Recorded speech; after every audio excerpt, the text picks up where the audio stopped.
What really happened to the 9 lost hikers? In the dead of winter, 1959, on a lonely mountainside deep in Soviet Russia, a tent was found sliced open from the inside. All the gear, the warm clothes, the boots, the food, all of it was just left there. The 9 people who'd been sleeping inside were gone. They had fled into the brutal wilderness, some of them barefoot, into temperatures of minus 30 degrees Celsius or minus 22 Fahrenheit. When their bodies were finally discovered, weeks and even months later, the scene only got stranger. Some had died of hypothermia, which makes sense in those conditions. But others had injuries so violent, a medical examiner compared them to being hit by a car. One woman was missing her tongue. 2 were missing their eyes. For over 60 years, this story has been a black hole of speculation, with no survivors to tell us what happened. The official Soviet investigation closed the case with a hauntingly vague conclusion, blaming the deaths on a compelling natural force. But what on earth does that mean? What kind of force could drive 9 experienced hikers to such a terrified, desperate end? This is the story of the Dyatlov Pass incident, and the question that just won't go away: what really happened to those 9 lost hikers? Imagine you're warm in your tent, finally shielded from a howling blizzard on some remote mountain.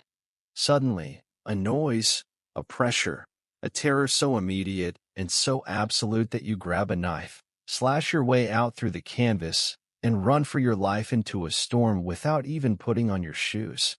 This isn't a scene from a horror movie. This is the last known act of 9 real people. Their final moments have become one of the most chilling and stubborn unsolved mysteries of the 20th century. To even begin to understand what could have happened, we have to know who they were and the ambitious journey that led them to that fatal campsite. The expedition, a band of brothers and sisters. In the late 1950s Soviet Union, there was this spirit of optimism, of pushing the limits.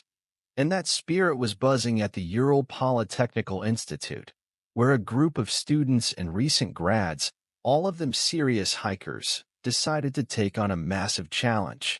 Their goal was to trek 190 miles, about 300 kilometers, through the brutal northern Ural Mountains and finish by climbing a peak named Mount Otorten.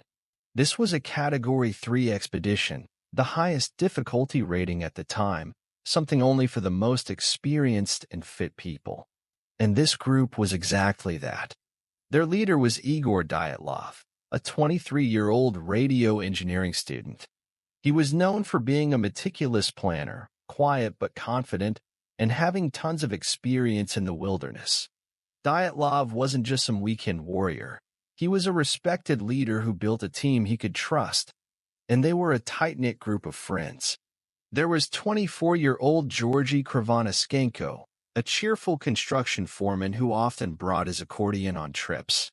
Zinaida Kolmogorova, 22, was described as the energetic heart of the group, a vibrant and capable young woman about to graduate. Rustam Slobodin, a 23-year-old engineer, was known for being incredibly strong and having great endurance. The team also had Yuri Doroshenko, a 21-year-old economics student, Nicholas Thibault-Brignoles, 23, a civil engineering graduate with a unique name thanks to his French heritage, and Ludmila Dubinina, just 20 years old but known for being tough, courageous, and having a great singing voice. Then there was Alexander Kolevatov, 24, a student of nuclear physics, a detail that would later fuel some wild theories. And finally, there was Semyon Zolotaryov, the oldest at 38. He was a World War II veteran and sports instructor, and his presence was both reassuring and a little mysterious to the younger students. He was a late addition to the team, and some of their diaries hint that the others didn't know him all that well. There was supposed to be a 10th member, Yuri Yudin. Just a few days into the trip, on January 28th, crippling back pain forced him to turn around. It was a gut-wrenching decision at the time, but it accidentally saved his life, making him the expedition's sole survivor. He would later have to identify the bodies of his friends, a task that haunted him for the rest of his life. The group's diaries and photos from the beginning of the trek don't show any sense of dread. They paint a picture of youthful fun and friendship. You see them smiling, skiing through gorgeous snowy landscapes, and building fires. They documented everything: their progress, the weather, their moods. One diary entry from Zina Kalmogorova reads, "I wonder what awaits us on this trip. What will we encounter?" Reading that now, it's just unbelievably tragic. They were skilled, they were prepared, and they were together.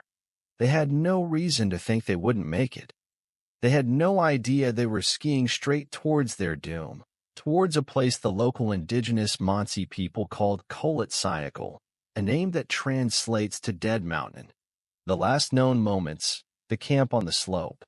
By February 1st, 1959, the group was moving through a pass that would one day be named for their leader. The weather had gotten much worse. A blizzard was rolling in, you could barely see, and a nasty wind was whipping snow everywhere. They seemed to have gotten lost, veering west off their planned route and ending up on the slope of Kolit. Instead of turning back about a mile to the safer, forested area below, Dyatlov made a decision that people have questioned ever since. He decided to make camp right there, on the exposed, treeless mountainside. Why? Was it just a mistake from being tired in a bad storm? Or did Dyatlov, an expert leader, have a good reason? Some think he didn't want to lose the altitude they'd worked so hard to gain. Others suggest he did it on purpose for training, to practice setting up camp in wide-open, harsh conditions. Whatever the reason, around 5 p.m., they started putting up their big, custom-made tent.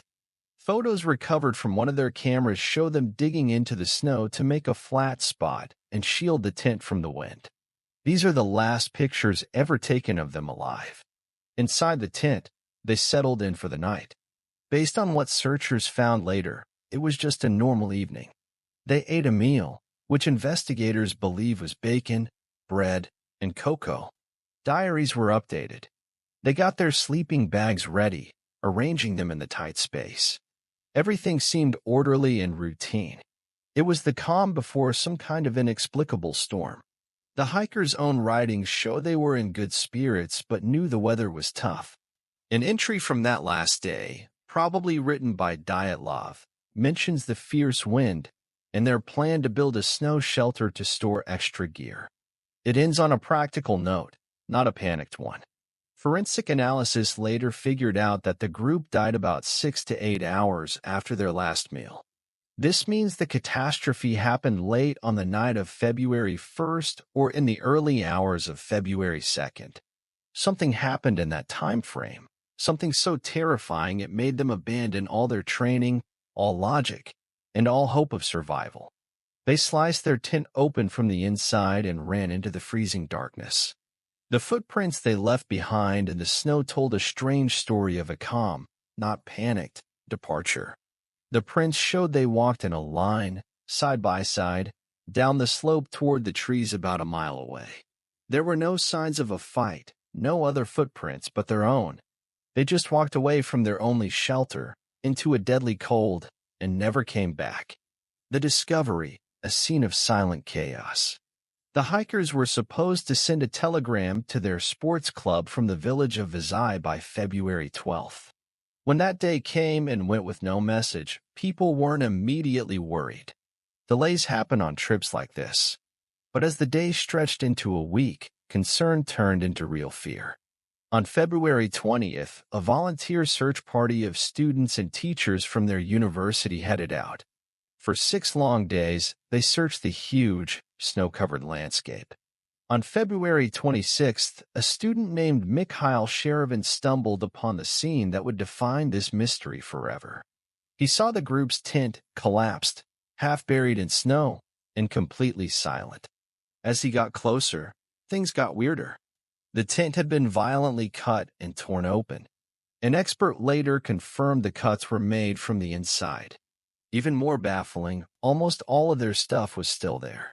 9 pairs of boots were lined up. Warm coats, food, axes, and their maps were all left behind. It looked as if the hikers had been suddenly and violently thrown out of their shelter, with no time to grab the most basic things needed to survive. Outside the tent, a trail of footprints led down the slope. The searchers followed them, a grim walk into the unknown. The prints showed people wearing only socks, a single shoe, or nothing on their feet at all. In these temperatures, that was complete madness. Hypothermia was guaranteed. The tracks led for nearly a mile to the edge of a forest, stopping under a big, old cedar tree. And that's where they made the first horrible discovery. Lying side by side in the snow were the bodies of Yuri Doroshenko and Georgy Krivonischenko. They were stripped down to their underwear. Their hands and feet were raw and scraped. A small fire had been started, but it obviously wasn't enough. The branches of the cedar tree above them were broken up to 5 meters high, suggesting someone had frantically climbed it, maybe to get a better view, look for the camp, or escape something on the ground. Pieces of human skin were even found stuck in the bark. A few days later, searchers found 3 more bodies between the cedar tree and the tent. Igor Dyatlov, Zina Kolmogorova, and Rustam Slobodin lay at different distances from the tree, their positions suggesting they were trying to crawl back to the shelter they had fled. Dyatlov was found clutching a small branch, his other hand raised as if to protect his face. Kolmogorova had a strange bruise shaped like a baton. Slobodin had a small crack in his skull, though it wasn't considered fatal at the time. For these first 5 hikers, the cause of death seemed clear: hypothermia. They froze to death. But that simple answer couldn't explain the bizarre situation. Why did they run? Why were some of them undressed? And where were the other 4? The mystery was only just getting started. It would take more than 2 months, until the spring thaw melted the deep snow, for the last, and most disturbing, part of the discovery to unfold. The evidence, the horrors in the ravine. When the snow finally started to melt in May, search teams focused on a ravine about 75 meters from the cedar tree where the first 2 bodies were found. Buried under more than 4 meters of snow, they made their last, horrifying discovery. The bodies of the last 4 hikers, Nicholas Thibault Brignoles, Ludmila Dubinina, Semyon Zolotaryov, and Alexander Kolevatov, were found in what looked like a makeshift snow den they had dug for shelter. The scene in that ravine would destroy any chance of a simple explanation and turn the Dyatlov Pass incident into a legend. Unlike the first 5 who mostly died from cold, these 4 had suffered massive, violent injuries. Nicholas Thibault Brignoles had a huge skull fracture. Ludmila Dubinina and Semyon Zolotaryov had both suffered crushing chest trauma with numerous broken ribs. The lead investigator, Boris Vozrozdeny, said these injuries were similar to the force of a high-speed car crash. He specifically said that this kind of force couldn't have come from another person, because even with the massive internal damage, there was almost no external bruising. It was as if they'd been squeezed by some immense pressure. The condition of their bodies was just as disturbing. Dubinina was found without her tongue, eyes, and parts of her lips and face. Zolotaryov was also missing his eyeballs. While some argue this could be from natural decay in the ravine's running water or from scavengers, the weirdly specific nature of these wounds has fueled darker theories for decades. Then came another confusing piece of evidence from the lab. When the clothing of the hikers in the ravine was tested, it showed traces of radioactive contamination. The levels weren't high enough to be lethal, but nobody could explain why they were there. Did they stumble onto a secret military test? Was this the compelling natural force the official report mentioned? Some later tried to dismiss this, suggesting 2 of the hikers had worked in places that handled radioactive materials. But that explanation has never fully satisfied people who point out the radiation was found on specific items of clothing, some of which had been passed around the group in their final hours. The final clue was the clothing itself. The 4 in the ravine were dressed better than the others, some wearing clothes that belonged to their friends who had died near the cedar tree. This points to a heartbreaking story. After the first members of the group died from the cold, the survivors took what clothing they could to stay warm, before retreating to the ravine to dig their den. So, investigators were left with a truly baffling set of clues. 1. A tent sliced open from the inside. 2. 9 experienced hikers running from their shelter into sub-zero temperatures without proper gear. 3. 5 bodies dead from hypothermia, some paradoxically undressed, a rare phenomenon where freezing people feel like they're burning up and take off their clothes. 4. For bodies with massive internal injuries that don't match a fall or a human attack. 5. Missing soft tissues like a tongue and eyes on multiple victims. 6. Traces of radiation on their clothing. 7. No evidence of anyone else or a struggle at the campsite. Faced with these contradictory and horrifying facts, the Soviet authorities did something that only deepened the mystery. They suddenly closed the investigation in May 1959, just 3 months after it started. Their official conclusion was that the hikers died from an unknown compelling force.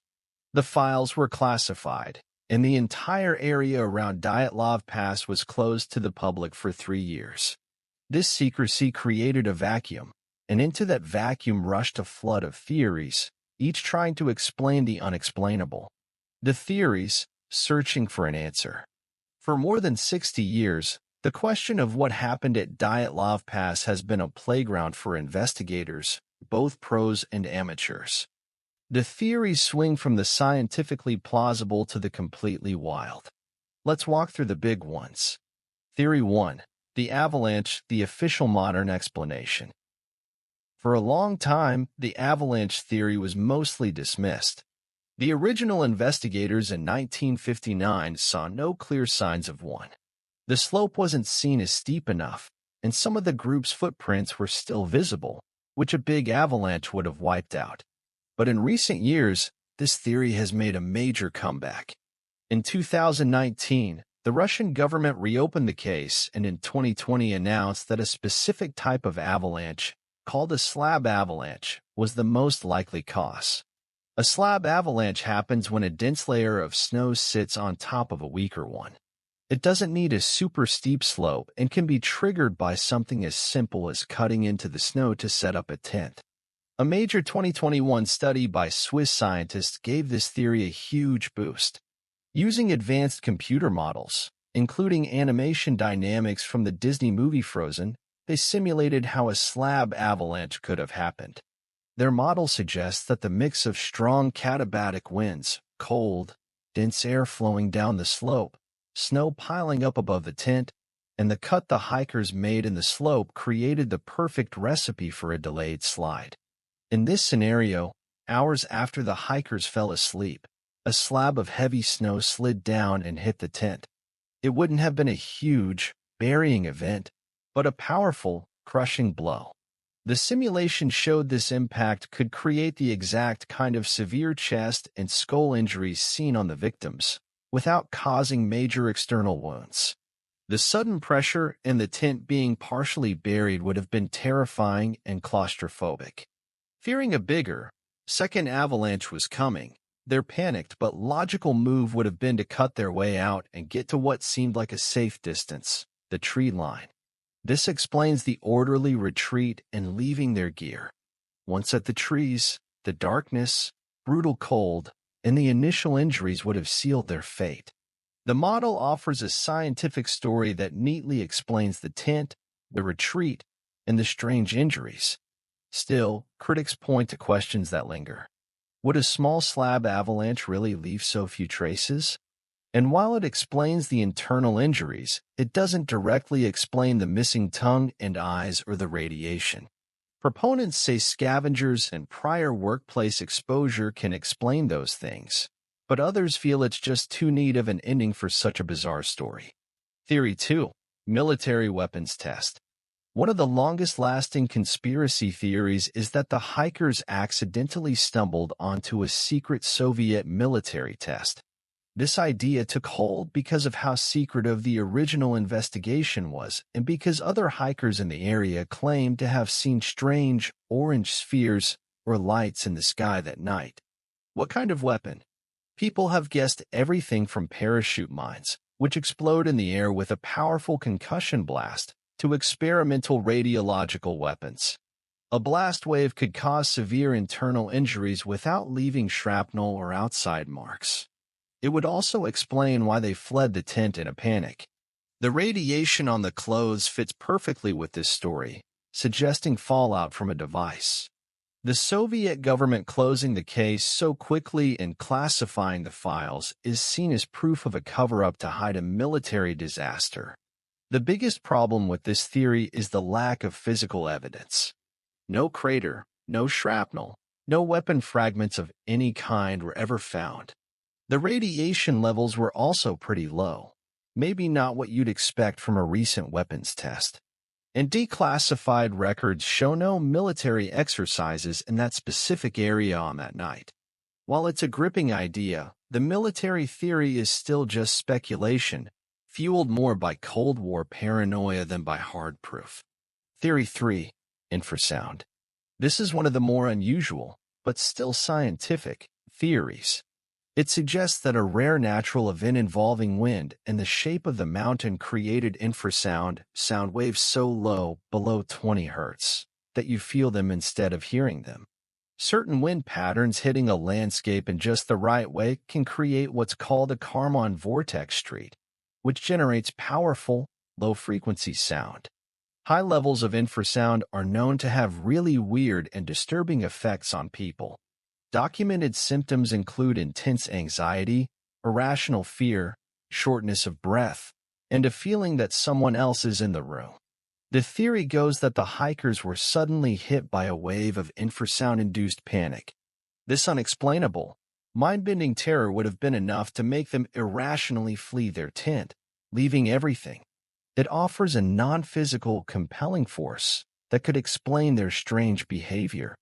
The weakness here is that it's all speculation. While it's scientifically possible, there's no way to prove that such a specific and rare weather event happened that night. It also doesn't directly explain the severe physical injuries. Those who support the theory suggest the hikers got hurt after fleeing, maybe by falling into the ravine while they were disoriented. The connection is weak. Infrasound could explain the panic, but it doesn't really explain the trauma. Theory 4. Other explanations: Montsi, animals, UFOs. Over the years, a lot of other theories have been floated and mostly dismissed. Attack by Montsi people. Early on, investigators wondered if the local Montsi indigenous people attacked the hikers for trespassing on sacred land. This was quickly ruled out. The Montsi were known to be peaceful, and the injuries didn't match an attack. Most importantly, only the hikers' footprints were found at the scene. Animal attack. Could a bear or wolverine have caused the panic? Again, the evidence says no. There were no animal tracks near the tent, and the injuries, especially the crushed chests, aren't typical for any predator in the Urals. Internal dispute. Some have suggested a fight broke out, maybe over a love triangle. This seems incredibly unlikely given their history as friends and the orderly footprints leaving the tent. A violent fight would have left a much different, messier scene. Paranormal or UFO encounter, with the orange lights and the pure strangeness of the case, theories about aliens or a Russian Yeti have stuck around. These ideas are fun to think about but have zero evidence, relying on the gaps in other theories rather than on any proof of their own. Each theory highlights a different piece of the mystery, but not a single one seems to light up the whole, horrifying picture. The avalanche theory has the most scientific support, but for many, the story of Dyatlov Pass remains stubbornly, terrifyingly unsolved. The Dyatlov Pass incident is one of those cases where the more you learn, the less you feel you know. The scientific community seems to be leaning towards the slab avalanche theory, but so many questions are left unanswered. What do you think is the most plausible explanation for what happened on that mountain? Was it a freak accident of nature, a dark government secret, or something else entirely? Let me know your theory in the comments below. And if you find these deep dives into unsolved mysteries as fascinating as I do, make sure to subscribe and hit that notification bell so you don't miss our next investigation. In the end, we're left right back where we started, on a desolate mountainside with 9 dead bodies and a story that makes no sense. The graves of the 9 hikers are in a cemetery in Ekaterinburg, marked by a simple monument with their names. A rock outcropping on the pass is now a memorial, a silent tribute to their final, doomed expedition. The slab avalanche theory, backed by modern science, gives us the most complete and logical story. It offers a reason for the bizarre injuries, a motive for the panicked escape, and a chain of events that leads to the tragic ending. It suggests that what happened wasn't a conspiracy or something paranormal, but a terrible combination of environmental factors and human action, a case of being in the wrong place at the absolute worst time. The hikers' decision to cut into the slope, plus the brutal weather, probably sealed their fate in a way they never could have seen coming. Their actions afterwards, while they seem insane to us, might have been the textbook response to what they thought was an avalanche threat. And yet, for so many, the story just refuses to rest. The image of Lyudmila Dubinina's missing tongue, the radioactive clothes, the official Soviet line of a compelling natural force, these details are like hooks that stop the mystery from being neatly put away. They are the ghosts that haunt the logical explanation, whispering that there might be more to the story. Perhaps the real power of the Dyatlov Pass incident isn't in finding a solution, but in its mystery. It reminds us that there are still places in the world where the line between what we know and what we don't is terrifyingly thin. It's a testament to the power of nature and a chilling reminder that sometimes there are no survivors left to tell the tale, leaving us only with haunting photographs, scattered clues, and a question that has echoed for over 60 years. What really happened to the 9 lost hikers on that fateful night? The pass holds its secrets, and maybe it always will.